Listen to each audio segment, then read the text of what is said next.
চট্টগ্রামের পতেঙ্গায় বিমান বাহিনীর একটি প্রশিক্ষণ যুদ্ধ বিমান কর্ণফুলী নদীতে বিধ্বস্ত হয়েছে কিছুক্ষণ আগে এবং ইতিমধ্যে আপনারাও সেই খবর নিশ্চয়ই জেনে গেছেন। আর একটু বিস্তারিত আপনাদের জানাতে চাই, সহকর্মী ফখরুল ইসলাম আমাদের সাথে যুক্ত হয়েছেন সেখান থেকে।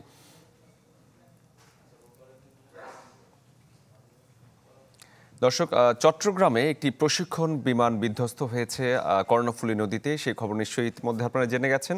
এই ঘটনাস্থলে এই মুহূর্তে আমাদের সহকর্মী ফখরুল ইসলাম রয়েছেন, তিনি আমাদের সাথে যুক্ত হয়েছেন। ফখরুলের কাছ থেকে একটু বিস্তারিত জানবো। ফখরুল, বিমানে হঠাৎ করে আগুন কেন ধরে গেল, সংশ্লিষ্টরা কি কিছু বলেছেন কিনা, এবং পাইলটদের সবশেষ অবস্থা আপনার কাছে জানতে চাই।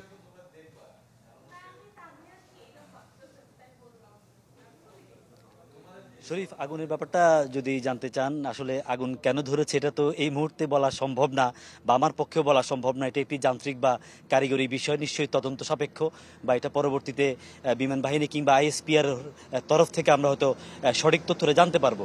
আর এক্ষেত্রে যে দুজন আমরা পাইলট ছিলেন তাদের তথ্য দিতে পারি। দুজন পাইলট ছিলেন উইং কমান্ডার, একজন ছিলেন উইং কমান্ডার, আরেকজন ছিলেন স্কোয়াড্রন লিডার।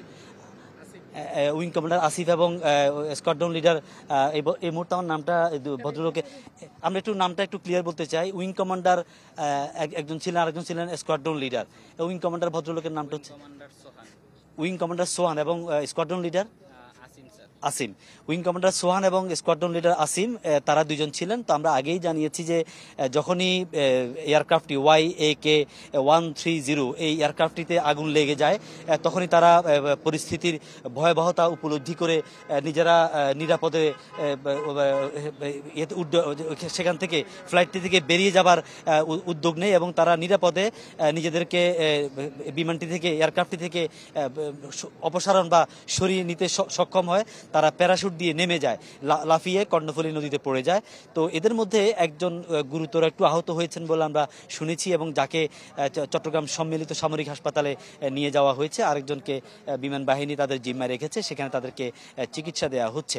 তো তথ্যটি আরেকটু যদি বলি যে 10:06 বিমান বাহিনীর যে জহুরুল হক ঘাঁটি, সেখান থেকে তারা তাদের নিয়মিত যে প্রশিক্ষণ কার্যক্রম, সেই কার্যক্রমের অংশ হিসেবে তারা আকাশে ওঠে এবং তারা তাদের কার্যক্রম পরিচালনা করে। তারা উড়ে তাদের নির্দিষ্ট গতিপথে, এবং সেই গতিপথ থেকে সকাল 10:28 যখন তারা পুনরায় তাদের ঘাঁটিতে অবতরণের জন্য প্রস্তুতি নিচ্ছিল বা নামার চেষ্টা করছিল, ঠিক সেই মুহূর্তে আমরা যে একটা যে স্থানীয়দের করা একটা যে ভিডিও ফুটেজ, সেই ভিডিও ফুটেজ দেখে যেটা বুঝলাম, এবং স্থানীয়দের যারা দেখেছে প্রত্যক্ষদর্শী, তাদের কাছ থেকে জানতে পেরেছি এয়ারক্রাফটটির ঠিক পেছন দিকে আগুনটি লেগে যায়, এবং তারপরে সেটি তার আগেই ক্রাশ করার আগে অর্থাৎ আগে প্যারাশুট দিয়ে দুইজন পাইলট নেমে যেতে সমর্থ হয়, তার পরপরই এই এয়ারক্রাফটটি ক্রাশ করে, অর্থাৎ নদীতে বিধ্বস্ত হয়। তো আমরা এই মুহূর্তে একটু তথ্য দিতে চাই, আমরা দেখাতে চাচ্ছি যে কর্ণফুলী নদীতে এই মুহূর্তে বেশ কিছু দেখছেন যে বোট রয়েছে। এগুলো যান্ত্রিক boat, speed boat, pilot boat. এই বোটগুলো দিয়ে মূলত অভিযান পরিচালনা করা হচ্ছে। সেখানে কোস্টগার্ড, নৌবাহিনী, বিমান বাহিনী, চট্টগ্রাম বন্দর সবাই যৌথভাবে সেখানে তল্লাশি অভিযান চালাচ্ছে।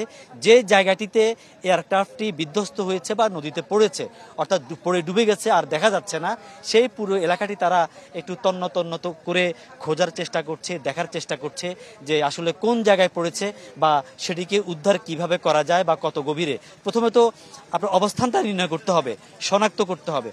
প্রথমে কোন জায়গায় পড়েছে সেটি শনাক্ত করা হবে, সেটি শনাক্ত করার পরে সেখানে তারা সেটি উদ্ধারের যে কার্যক্রম, সেই কার্যক্রম পরিচালনা করবে। এই মুহূর্তে কর্ণফুলী নদীতে জোয়ার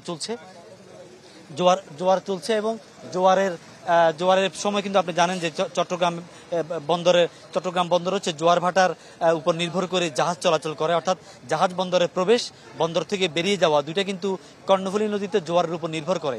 এই মুহূর্তে জোয়ার এবং কর্ণফুলী নদীতে কিছুক্ষণ আগেও দুটি বড় জাহাজকে আমরা চলতে দেখেছি, সেগুলো এখানে চলাচল করেছে। তার মানে আমরা ধরে নিতে পারি যে কর্ণফুলী নদীতে এখনো জাহাজ চলাচল, অর্থাৎ নেভিগেশন যেটাকে বলা হয়, সেটি স্বাভাবিক রয়েছে।